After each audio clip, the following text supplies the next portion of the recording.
Hello बच्चों, let's read the question. The question says write any three differences between phycomycetes and ascomycetes. तो हमें बताना है कोई भी तीन difference between the two classes of fungi, phycomycetes and ascomycetes. तो बच्चों सबसे पहले देखते हैं अपना की कॉन्सेप्ट और की कॉन्सेप्ट के अंदर हम देखेंगे कि हमने क्या क्राइटेरिया यूज किया टू क्लासिफाई फंगाई।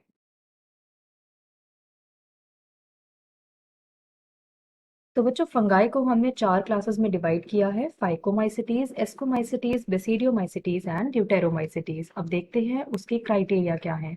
तो बच्चों एक क्राइटेरिया आ जाता है हमारे पास मॉर्फोलॉजी। दूसरा क्राइटेरिया आता है बच्चों फिजियोलॉजी एंड बायोकेमिस्ट्री।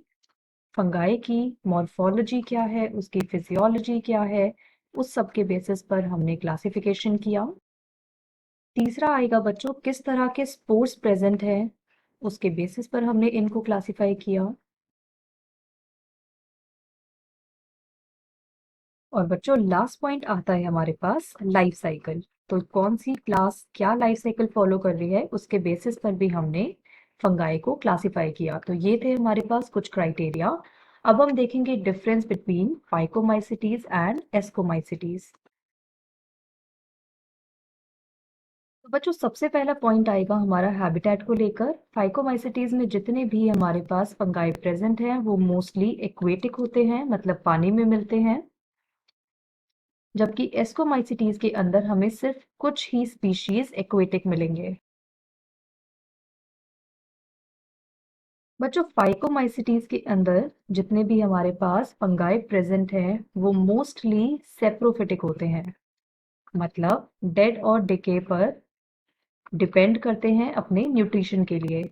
जबकि एस्कोमाइसिटीज के अंदर जितने भी फंगाई होते हैं वो मोस्टली पैरासिटिक होते हैं, मतलब किसी और ऑर्गेनिज्म पर डिपेंड कर रहे हैं, लिविंग ऑर्गेनिज्म पर डिपेंड कर रहे हैं अपने खाने के लिए। बच्चों एस्कोमाइसिटीज का हमारे पास एक नाम होता है, हम इनको कॉमनली सैक फंगाई भी बोलते हैं। और फाइकोमाइसिटीज होते हैं हमारे पास लोअर फंगाई। थर्ड पॉइंट देखते हैं बच्चों। तो थर्ड पॉइंट में आएगा हमारे पास कि फाइकोमाइसिटीज के अंदर जो स्पोर्स होते हैं वो बनते हैं स्पोरेंजिया के अंदर,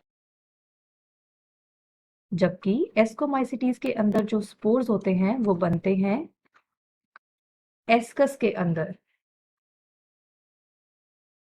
और बच्चों यहाँ जो स्पोर्स होते हैं वो फ्लैजिलेट होते हैं, फ्लैजिलेट मतलब उनके पास फ्लैजिला प्रेजेंट होता है। जबकि यहाँ पर एस्कोमाइसिटीज के अंदर जो स्पोर्स होते हैं वो नॉन फ्लैजिलेट होते हैं, मतलब उनके पास फ्लैजिला एब्सेंट होता है, किसी तरह की लोकोमोटरी ऑर्गन प्रेजेंट नहीं होते हैं। बच्चों लास्ट पॉइंट